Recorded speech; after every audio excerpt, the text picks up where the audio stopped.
이르시되 기도 외에 다른 것으로는 이런 종류가 나갈 수 없느니라 하시니라.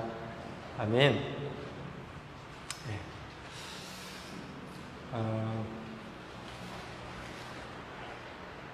이 시간에 여러분들과 함께 나누고 싶은 그 말씀은 빈약한 기도 생활이 우리의 삶 가운데 초래하는 일들에 대해서 나누려고 합니다. 먼저 우리가 그리스도인으로서 우리가 어떤 영적인 지위를 얻고 있는지, 우리가 기도 생활을 하기 전에 우리에게 주어진 영적인 분복들이 얼마나 대단한 것인지, 풍성한 것인지 이해하는 것이 우선되어야 하는 것입니다. 그것이 굉장히 중요합니다. 에베소 1장 17절부터 제가 읽어드립니다. 우리 주 예수 그리스도의 하나님 영광의 아버지께서 지혜와 계시의 영을 너희에게 주사 하나님을 알게 하시고 너희 마음의 눈을 밝히사 그의 부르심의 소망이 무엇이며 성도 안에서 그 기업의 영광의 풍성함이 무엇이며 그의 힘의 위력으로 역사하심을 따라 믿는 우리에게 베푸신 능력의 지극히 크심이 어떠한 것을 너희로 알게 하시기를 구하노라 라고 말씀하고 있습니다. 사도가 간절히 원하는 것은 성도들의 눈이 열려서 우리 성도들이 받은 기업이 얼마나 풍성한지를 깨닫기를 간절히 원하고 계신 것입니다. 그의 부르심의 소망이 무엇이며 우리를 부르신 소망이 무엇입니까? 그것은 부활에 참여하는 것입니다. 그리스도의 죽음의 권세를 이기시고 다시 살아나심으로 말미암아 그리스도와 연합된 우리들이 이 세상에서 당면하는 작은 문제들에 위축되거나 흔들리기를 원하는 것이 아니라 우리가 그 부활의 소망에 참여했다라는 것을 날마다 기억하기를 원하는 것이죠. 그 기업의 영광의 풍성함이 무엇이며 우리에게 주어진 기업의 영광의 풍성함을 알기를 원한다라는 것입니다. 그것은 이 땅의 것이 아닙니다. 달아 없어지는 것이 아닙니다. 영원에 속한 것들, 영원한 나라에서 누리게 될 기업을 이해하기를 원한다라는 것이죠. 그의 힘의 위력으로 역사하심을 따라 믿는 우리에게 베푸신 능력의 지극히 크심이 어떠한 것을 너희로 알게 하시기를 원하노라. 우리에게 임해 있는 하나님의 지극히 큰 능력이 무엇입니까? 예수 그리스도를 죽음의 권세에서 일으키신 성령의 능력, 하나님의 능력, 죽음도 이기는 그 권능이 우리 그리스도인들에게 주어졌다라는 것입니다. 우리에게 임해 있다라는 것입니다. 그게 약속으로 주어진 거예요. 그리고 이것은, 이 능력은 실체인 것입니다. 이 풍성함, 이 소망.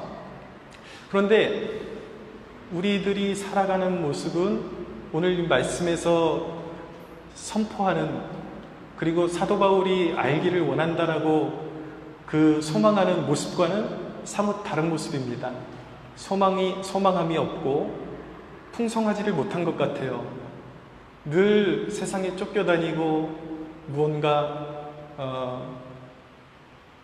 골골하고 늘 세상에 이렇게 짓눌려 살아가는 그런 모습, 그런 비참한 모습으로 살아가는 것이 우리 그리스도인의 현 주소라는 것입니다. 왜 그런 것일까? 복음은 실제적이고 우리에게 주어진 약속의 말씀이고 실제적인 능력인데 왜 우리가 살아가는 모습은 이렇게도 빈약한 것일까? 연약한 것일까? 여기에 대한 질문을 던져보셔야 돼요. 그 원인이 무엇이냐면 우리의 실제적인 기도 생활과 밀접한 연관이 있습니다. 우리가 그렇게 세상에서 빌빌거리고 늘 치이고 살아가는 그 원인이 우리의 기도 생활과 밀접한 연관이 있다라는 것이죠.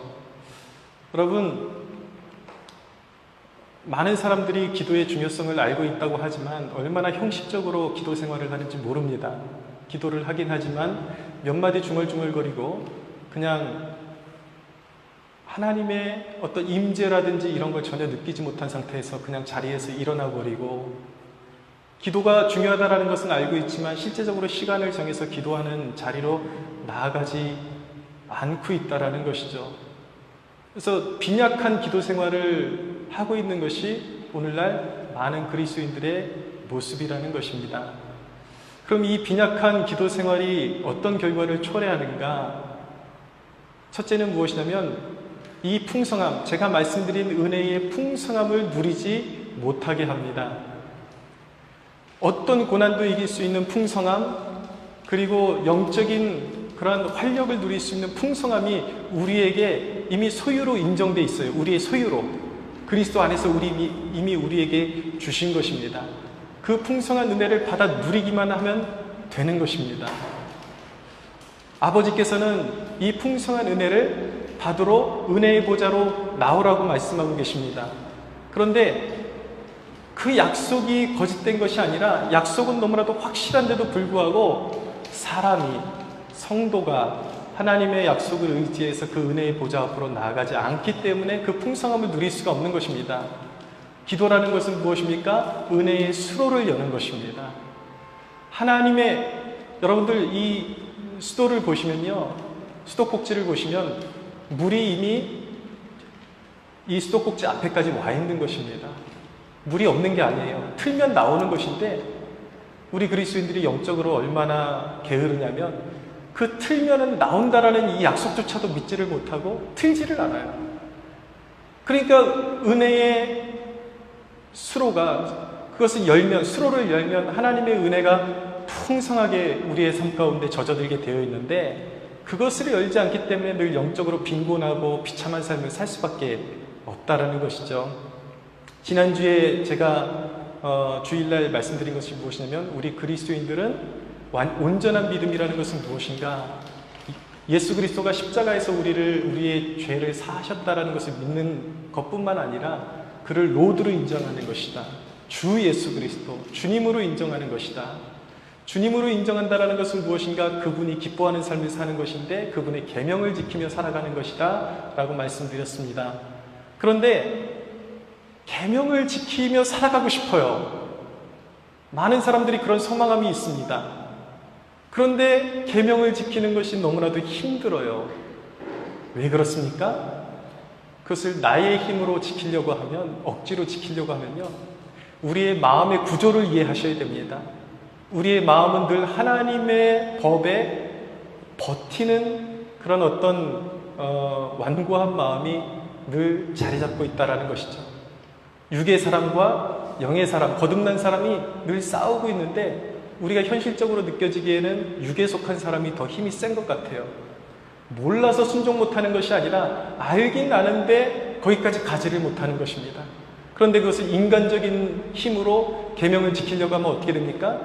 꾹꾹 누르다가 한 번 빵 터지면 더 막 험한 말을 쏟아내고 더 개념 없는 행동을 하게 되고 이렇게 되는 것이죠. 내 힘으로 되지를 않아요.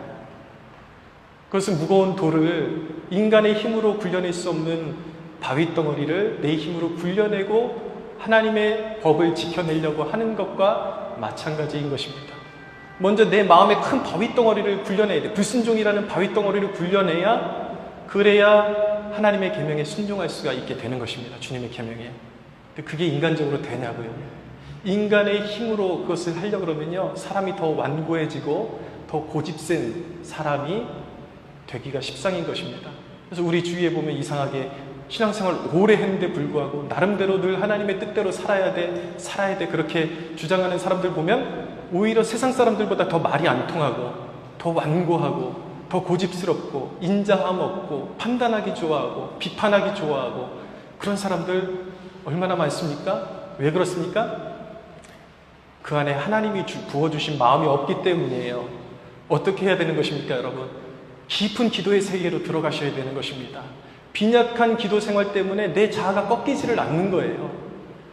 깊은 기도의 세계로 들어가서 내 완고함이라는 무거운 돌이 굴려질 때에 그때 하나님의 말씀에 기꺼이 순종할 수 있는 능력이 위로부터 부어지는 것입니다. 할렐루야. 그 능력을 소유할 수 있는 여러분들 되십시오. 하나님의 은혜는 풍성합니다. 여러분들 기도 생활하면서 이걸 실제적으로 느끼셔야 돼요.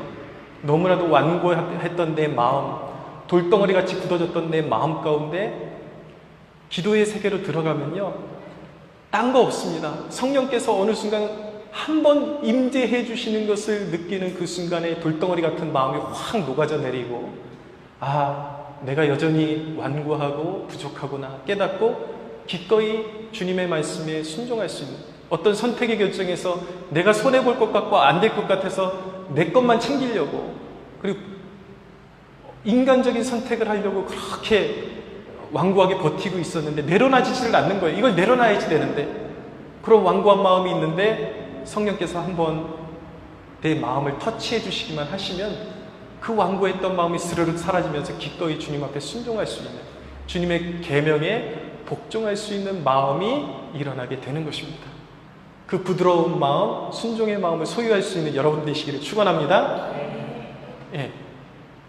그래야 기도가 빈약하면 이 은혜의 풍성함을 누릴 수가 없게 돼요. 하나님의 은혜의 풍성함. 두 번째, 기도가 빈약하게 되면요, 마귀를 이길 수 없습니다. 오늘 이 본문에 보면 기도 외에는 예수님께서 제자들에게 말씀하시죠. 이 변화산에서 내려오시는데 이 귀신 들린, 그 간질병에 걸린 아들을 둔 그 아버지를 만났는데 이 귀신 들린 아들을 제자들이 고치지 못하는 거예요. 예수님께서 그들을 믿음 없음을 꾸짖으시고 이제 상황이 종료된 상태에서 제자들이 슬그머니 물어봅니다. 우리는 도대체 왜 그 귀신을 쫓아내지 못한 것입니까? 주님께서 말씀하시는 거예요. 기도 외에는 다른 것으로 이런 유가 나갈 수 없느니라 라고 말씀하는 것입니다. 기도의 능력을 잃어버린 시대마다 하나님의 백성들은 마귀에게 조롱거리가 될 수밖에 없었습니다. 여러분, 사사시대를 보십시오. 늘 기도를 잃어버렸을 때에 주위의 그런 대적들에게 눌려서 조롱당하는 신세가 될 수밖에 없었습니다. 대표적으로 히스기야 시대를 보십시오. 아스루 왕의 신하인 랍사게가 히스기야를 얼마나 조롱하면서 이스라엘 백성들을 조롱합니까? 히스기야의 말을 듣지 말아라. 너희 하나님께 순종하면 너희가 구원을 받을 수 있다라는 거짓말을 듣지 말아라. 그러면서 엄청나게 조롱을 하죠. 너희가 버티면 너희의 대변을 마시게 할 것이다. 먹게 할 것이다. 소변을 마시게 할 것이다. 얼마나 비참한 조롱을 하나님의 백성들에게 해댑니까? 기도의 능력을 상실하면 그렇게 되는 것입니다. 그런데 여러분, 이 상황의 역전, 하나님의 백성들이 이 비참함에서 탈출하는 이 상황의 역전은요, 늘 한 가지로부터 출발합니다. 그것이 무엇이냐면 기도를 다시 발굴할 때에, 제가 이제 여기 교회 앞에 단이 세워지고 이제 인테리어가 되면은, 꾸며지면은 벽면에다가 레스토레이션이라고 하는 문구를 새겨 놓으려고 합니다. 우리 교회의 모토가 되는 그런 단어로 제가 선정을 했어요. 레스토레이션이라는 것은 무엇이냐면 회복이라는 뜻이 있고 부흥이라는 뜻도 거기에 있고요. 또 참된, 이게 옛날에 어떤 그 관습으로 돌아간다라는 그런 뜻을 가지고 있습니다. 이것은 기독교적으로 굉장히 좋은 부흥의 때로 돌아가는, 회귀하는 그런 것을 이야기할 때 레스토레이션이라는 뜻을 단어를 사용하는 것입니다.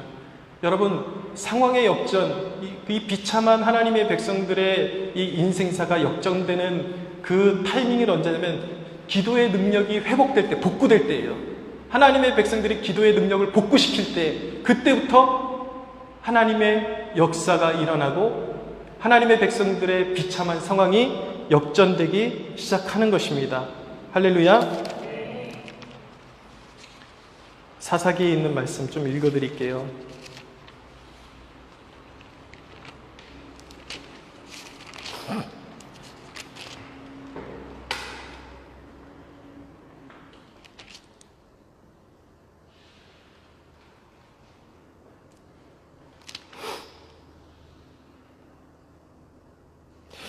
사사기 3장 7절에 있는 말씀입니다. 7절부터 9절까지. 이스라엘 자손이 여호와의 목전에 악을 행하여 자기들의 하나님 여호와를 잊어버리고 바알들과 아세라들을 섬긴지라.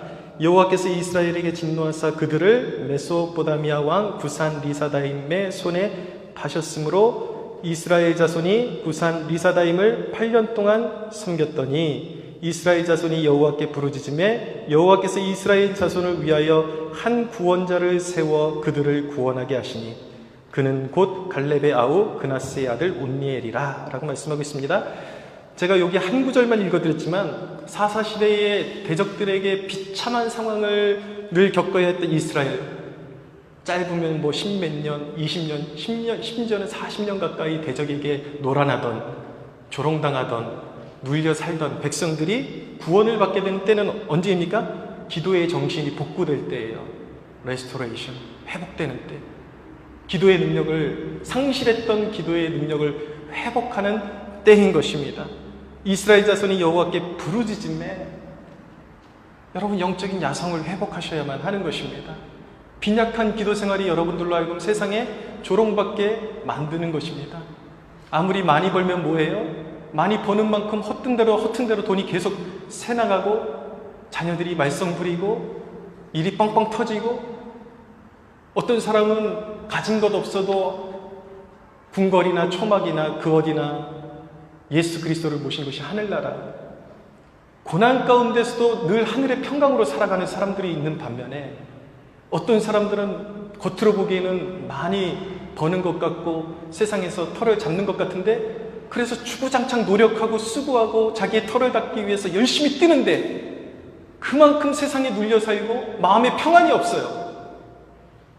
허튼 대로 물질 벌면 버는 대로 다 허튼 대로 나가버리고 정신 차릴 수 없는 고통 가운데 있는 이유가 무엇입니까?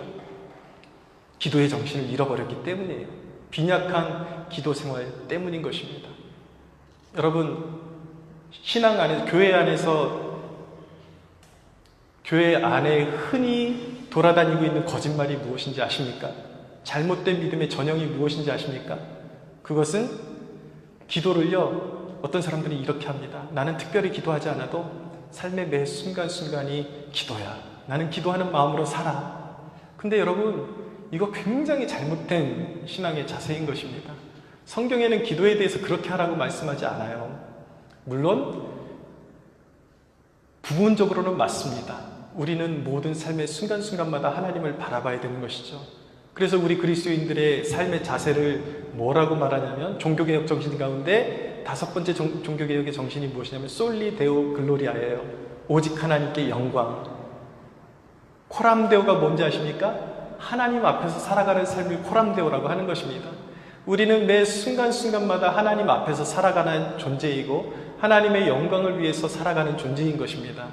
그러나 여러분, 우리가 바쁘게 살아갈 때에 하나님을 의식하지만 바쁜 일과 중에는 하나님을 의지할 뿐 그분께만 오로지 집중할 수는 없다라는 사실을 기억하셔야만 하는 것입니다. 하나님께서 우리에게 원하시는 것은 무엇이냐면 삶의 하루의 삶 가운데 일부분을 떼어서 우리의 삶 가운데 어떤 주기적인 어떤 시간을 떼어서 하나님 앞에 집중적으로 나오는 시간을 요구하시는 거예요. 그래서 순전히 하나님만 바라볼 수가 있어야 되는 것입니다. 하루의 일과 중에 가장 좋은 시간을 떼어서 하나님만 바라보는 시간을 가져야 하는 것입니다. 기도란 무엇입니까? 기도란 하나님의 뜻을 알아가는 과정이며 성령의 능력을 공급받는 귀한 시간인 것입니다. 할렐루야. 이것이 없으면 세상을 이길 수가 없어요. 여러분, 그냥 사역하면서 그냥 하나님 의식하면서 그냥 내 일 열심히 하면서 살아가도 그것이 하나님께 영광이 되고 그것이 우리가 살아가는 능력으로 충분하다면 왜 예수님은 하나님의 아들이신데 늘 새벽에 기도하시고 사역이 끝나면 따로 떼어서 밤이 새도록 기도하시고 그 모진 수고를 하셨을까요? 왜 땀방울이 핏방울이 되도록 모진 수고를 하면서 예수님은 기도를 하셔야만 했냐고요? 예수님은 그러지 않으셔도 되는 분이었습니다. 그분은 본질상 하나님이셨기 때문입니다. 그러나 그를 따르는 우리 성도들의 삶의 모본이 되시기 위해서 그렇게 이 땅을 살아가셨던 것입니다. 그것은 무엇입니까? 한순간도 성도라는 이름을 가진 사람들은 하나님 아버지를 의식하지 않고 하나님 아버지를 의지하지 않고는 살아갈 수 없는 존재임을 알게 하시기 위함입니다. 할렐루야. 우린 예수님 따라가야죠. 우리 뜻대로 살면 안 되죠. 그러니까 삶의 매 순간순간 그냥 하나님만 의식하고 특별히 집중해서 기도하는 시간을 갖지 않고 나는 살아갈 수 있다. 이거는요, 자기의 영적인 게으름을 보기 좋게 포장하는 것에 불과한 것입니다. 자동차 주유는요, 달리면서 하는 것이 아니라 멈춰놓고 주유소에 가서 하는 것입니다. 하나님을 아련하는 자리가 따로 있다라는 것이죠. 내 영혼의 빈들, 주님을 만나는 내 영혼의 광야. 세례 요한에게 400년 동안 이스라엘에게 하나님의 음성이 감추어져 있다가 세례 요한에게 하나님의 음성이 다시 들려오기 시작합니다. 어디서요? 빈들에서. 그의 영혼의 빈들에서. 여러분, 바쁜 일정에서 우리가 하나님을 생각하고 사랑할 수 있지만 우리 영혼의 빈들이 없이는 하나님의 선명한 음성을 들을 수 없고 하나님의 힘을 공급받을 수가 없게 되는 것입니다. 사랑하는 여러분, 깊은 기도의 자리로 나갈 수 있는 여러분들 되시기를 바랍니다. 형식적인 그런 기도 생활을 벗어버리셔야 되는 거예요. 히스기야가 아수르 군대에게 모욕을 받을 때 어떻게 그가 행동했습니까? 첫째는 이사야 선지자에게 중보기도를 요청했습니다. 내 힘으로만 감당하려고 하는 것이 아니라 중보를 요청했어요.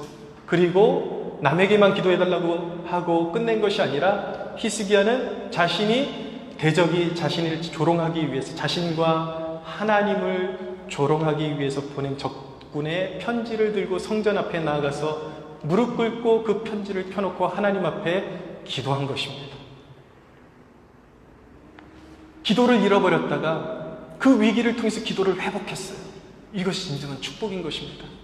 우리 인생에 아무 일 없는 것이 축복이 아니라 인생에 위기가 와서 기도의 자리를 회복하는 것이 축복임을 믿으십시오. 그럴 때 어떻게 됐습니까? 아수르 군대 18만 5천 명이 하루아침에 송장이 되는 그러한 역사가 일어나게 되는 것이죠. 대적이 아무리 많아도, 대적이 아무리 힘이 세도 소용이 없습니다. 우리 위대하신 하나님, 전능하신 하나님이 한 번 말씀 바라시고 역사하기 시작하시면 대적의 수와 강함과 이런 것들은 아무런 문제가 되지 않는 것입니다.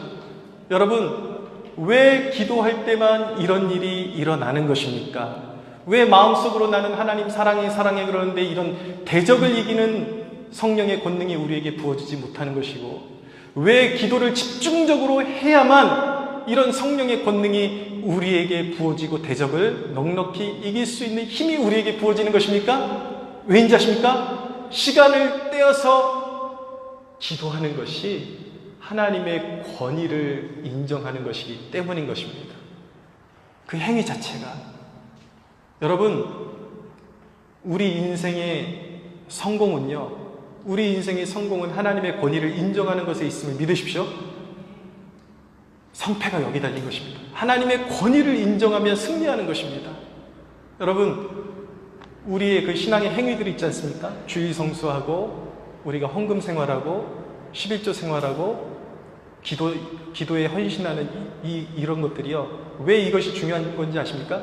그것이 하나님의 권위를 인정하는 것이기 때문이에요. 요즘 그 방송에 인터넷에 돌아다니는 영상들 보면요, 아주 멋지게 설교하는 목회자들이 있습니다. 헌금은 당신 마음대로 하는 거라는 거죠. 뭡니까? 가난하면 내지 말라는 거예요. 그러면서 그것을 교회에다가 화살을 돌리면서 교회가 돈을 밝히기 때문에 헌금을 중요시하게 생각하는 거지, 헌금은 없으면 안 내도 되고 있으면 내면 그만이고, 이런 식으로 설교를 한다고요. 멋지죠? 마음이 중요하다라는 거예요, 마음이. 근데 여러분, 이런 목회자들의 설교는요, 지극히 잘못된 것입니다. 인간의 눈에 보기에는 합리적인 것 같지만 성경이 가르치는 대로 성도들을 가르치는 것이 아니라 자기 의예요. 멋진 것이죠.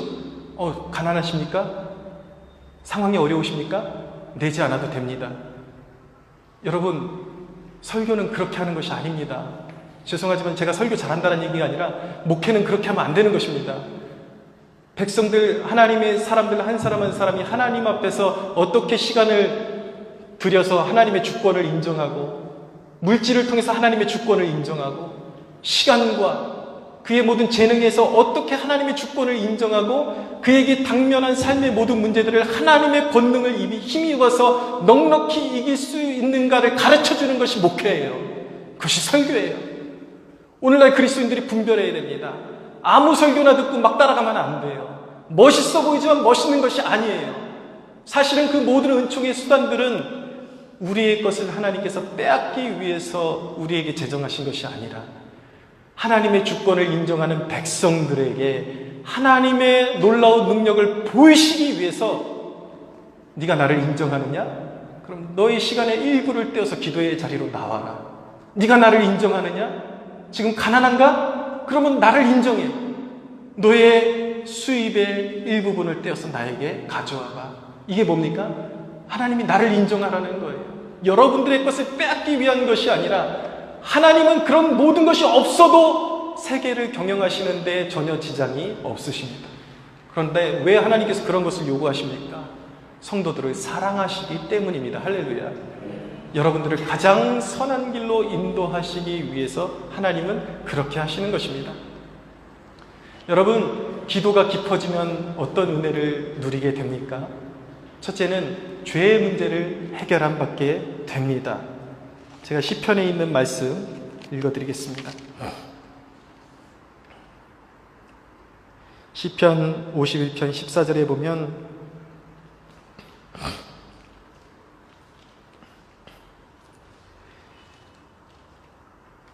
11절부터 읽겠습니다. 51편 11절부터 나를 주 앞에서 쫓아내지 마시며 주의 성령을 내게서 거두지 마소서. 주의 구원의 즐거움을 내게 회복시켜 주시고 자원하는 심령을 주사 나를 붙드소서. 그리하면 내가 범죄자에게 주의 도를 가르치리니 죄인들이 주께 돌아오리이다. 하나님이여 나의 구원의 하나님이여 피 흘린 죄에서 나를 건지소서. 내 혀가 주의 의를 높이 노래하리이다. 주여 내 입술을 열어주소서. 내 입이 주를 찬송하여 전파하리이다. 주께서는 제사를 기뻐하지 아니하시나니 그렇지 아니하면 내가 드렸을 것이라. 주는 번제를 기뻐하지 아니하시나이다. 하나님께서 구하시는 제사는 상한 심령이라. 하나님이여 상하고 통회하는 마음을 주께서 멸시하지 아니하시리이다. 깊은 기도를 통해서 여러분 늘 우리는 넘어져요. 늘 연약함을 보여요. 그것을 인간적인 힘으로 뛰어넘으려고 하면 더 완고해져요. 그러나 깊은 기도를 통해서 하나님의 존전 앞에 나아가면 나의 연약함보다 크신 보혈의 위대함을 발견하게 되는 것입니다. 우린 하나님의 뜻대로 살아가려고 노력해야 됩니다. 그러나 내 노력보다 선행되어야 되는 것이 무엇이냐면 나의 연약함을 받아주시는 보혈의 은혜의 풍성함을 먼저 발견해야 하는 것입니다. 할렐루야. 이것이 선행되지 않고는 바리새인처럼 되는 거예요. 내가 얼마나 큰 자비로 용서받은 존재인지를 그 기도의 순간을 통해서 내가 내 잘못을 하나님 앞에 토로하고 통회하고 잘못했습니다. 나의 의로는 천국에 갈 수 있는 능력이 전혀 없음을 매 순간 발견합니다. 라고 고백할 때에 하나님께서 이렇게 말씀하시는 음성을 듣게 되는 것입니다. 너의 그 연약함 때문에 내가 아들을 주었다. 예수 그리스도가 네가 이룰 수 없는 율법의 요구를 이루기 위해서 십자가에서 피 흘려 죽었다. 할렐루야. 여러분, 기도로 나아가십시오. 기도의 세계로 깊이 들어가면 그 기도의 하나님의 그 만지심 가운데 그 보혈의 크심을 발견되는 은혜를 누리게 되는 것입니다. 두 번째는 무엇입니까? 무거운 짐이 거두어지는 것을 경험하게 되는 것입니다. 마태복음 11장 28절에 보면 수고하고 무거운 짐진 자들아 다 내게로 오라. 내가 너희를 쉬게 하리라고 말씀하고 있는 것입니다. 여러분, 제가 여러분들에게 말씀드리는 건요, 다 제가 임상적으로 경험해보고 말씀드리는 거예요. 우리 인생이 얼마나 고됩니까? 얼마나 짐이 무겁습니까? 여러분, 제가 늘 고백하는 것이지만 지난 캠퍼스 성막교회를 제가 개척하고 이렇게 섬겨오면서 정말 그 모진 외로움과 그 누구에게도 말 못할 그 역경은요, 누구도 알아줄 수가 없습니다. 여러분. 근데 여러분, 제가 그 6년을 버틸 수 있었던 이유가 무엇인지 아십니까? 저는 다른 건 몰라도요, 누가 보든지 보지 않든지 매일 새벽에 또는 내게 주어진 시간 속에 정말 내 마음이 시험에 들어가지고 기도를 쉬어본 적이 없습니다. 매 순간 기도의 자리로 나아갔어요.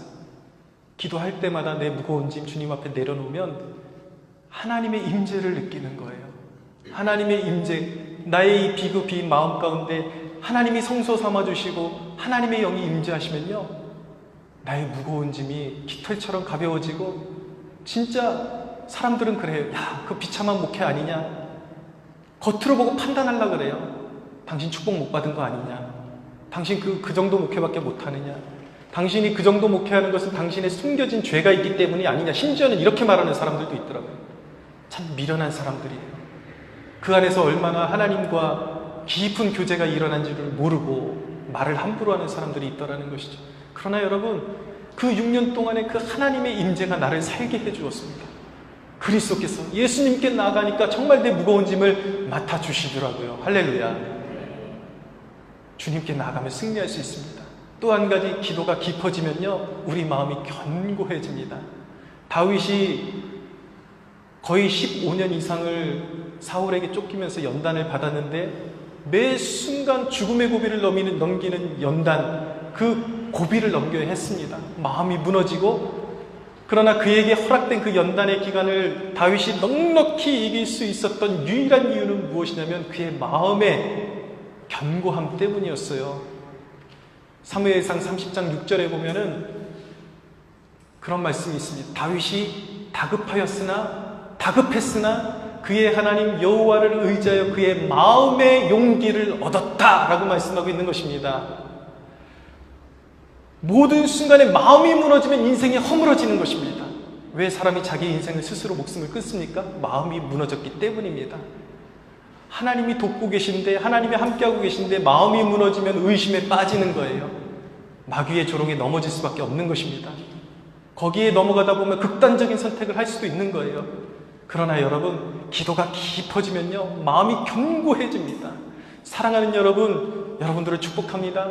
어떤 인생의 역경 속에서 다윗처럼 하나님을 추구하고 마음의 중심을 붙잡으면 모든 환난을 이길 수 있음을 믿으시기 바랍니다. 마음의 견고함, 기도가 깊어지면 마음이 견고해지는 거예요. 세상이 감당할 수 없는 사람이 되는 것입니다. 여러분, 말씀을 정리하겠습니다. 제가 아내가 이제 그 투병 생활을 하기 시작하면서 저희 생활의 패턴이 변한 게 무엇이냐면, 우리 좀 아둥바둥 살지 말자. 그래서 좋은 공기도 쐬야 되니까 적어도 2달 내지 3달에 한 번은 2박 3일이라도 어디 캠핑 가서 좋은 공기 쐬고 오자. 그러고 가요. 거의 그렇게 실천을 하고 있습니다. 그런데요, 놀러 가면 참 좋습니다. 하루가 너무 빨리 갑니다. 근데 제 마음에 숨길 수 없는 고백은 이것이더라고요. 세상에 아무리 아름다운 자연을 맛보고 산의 진미를 맛봐도 하나님의 존전 앞으로 나아가지 않으면 내 마음이 빈들이고 공허함을 깨닫게 되었어요. 그래서 여행도 좋지만 무슨 금욕주의자 같은 이야기를 드리는 것이 아니에요. 여행도 필요하고 여가생활도 필요합니다. 그러나 그것이 전부가 아니라는 것입니다. 늘 돌아와서 지하 예배당에 앉을 때마다 느끼는 것은 무엇이냐면, 역시 내 영혼은 아버지의 빈들에서, 아버지를 만나는 빈들에서 나는 만족함을 누리는구나 라는 것을 깨닫게 되는 것입니다. 사랑하는 여러분, 우리가 진정한 그리스도인이라면 여러분들이 하나님 앞에 깊은 기도의 자리로 나아가지 않음에도 여러분들이 뭔가 뿌듯하다면요, 그건 영혼이 병든 거예요. 체크하십시오. 여러분들의 영혼을 깨우시고 세상 그 무엇보다도 하나님의 존재 앞에서 그분의 임재로 만족할 수 있는 여러분들이 되시기를 축복합니다. 사랑하는 여러분, 인생의 레스토레이션, 그러니까 영혼의 레스토레이션은 우리의 기도의 망대를 다시 세우는 것부터 시작하는 것입니다. 기도하셔야 돼요. 여러분들, 최소한 제가 기도에 대해서 몇 시간, 얼마나 기도해야 됩니까? 라고 물어볼 때 최소한 30분은 기도해야지 된다라고, 살 수 있다라고 말하는 것입니다. 근데 30분은요, 사실 너무 빈약한 기도예요. 그런데 이 30분도 하루에 기도하지 않는 사람은요, 자기 코를 막고 입을 막고 살아가는 사람들이에요. 그 사람들 정말 날마다 기적을 경험하는 사람들이에요. 코 막고 입 막고도 숨 안 쉬고도 사는 사람들이 기도 안 하는 사람들이에요. 여러분들의 삶 가운데 날마다 그런 기적이 있지 않습니까? 여러분들, 그런 기적 말고 기도함으로 임하는 놀라운 하나님의 역전의 역사, 참된 기적을 맛보시는 축복이 있게 되기를 바랍니다. 여러분, 하나님께서 자녀들에게 부어주실 은혜는 무궁합니다. 그분의 은혜는 풍성합니다. 세상을 이길 수 있는 넉넉한 힘과 공급과 능력이 그분께 있습니다. 그 받을 은혜가 없는 자는 사실 영적으로 망한 자예요. 버림받은 자예요. 그러나 우리 그리스도인들은 그렇게 부름받은 자들이 아니라는 것입니다. 이제로부터는 형식적인 기도 생활을 끝내시고 깊은 기도의 세계로 들어가서 은혜의 축복의 문을 활짝 열고 그 부활의 은혜, 그 죽은 자를 살리는 하나님의 넉넉한 은혜, 자녀들에게 부어주시는 풍성한 은혜에 파묻혀 살아갈 수 있는 여러분들 되시기를 예수 그리스도의 이름으로 축원합니다. 하나님께 영광의 박수 올려드리겠습니다.